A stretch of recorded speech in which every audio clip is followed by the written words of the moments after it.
electric field due to a line charge or due to an infinitely long straight wire of charge density lambda. तो here you can see, यहाँ पर आप देख सकते हैं एक स्ट्रेट वायर, ये एक स्ट्रेट वायर है और plus charge is distributed over this wire.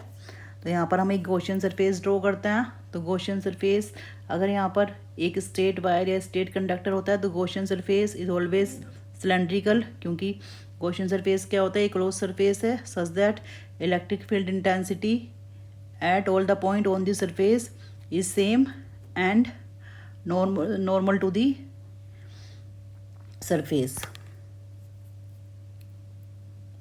of the conductor.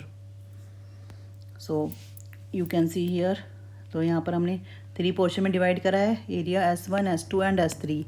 So S1 and S3, तो ये यहाँ पर हमने एक छोटा सा पोर्शन कंसिडर करा है S1 और S3 और S2 भी।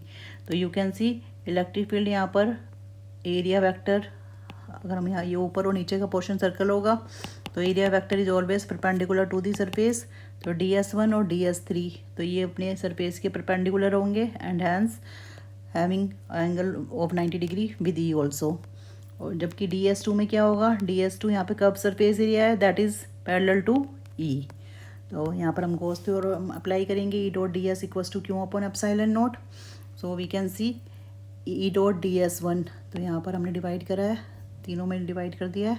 तो ये cos 90 होगा 1 और 3 वाले केस में, तो cos 90 की वैल्यू 0 होती है तो दैट इज़ 0। और सेकंड केस में ये दोनों पैरेलल होंगे यहाँ पर, तो cos 0 की वैल्यू 1।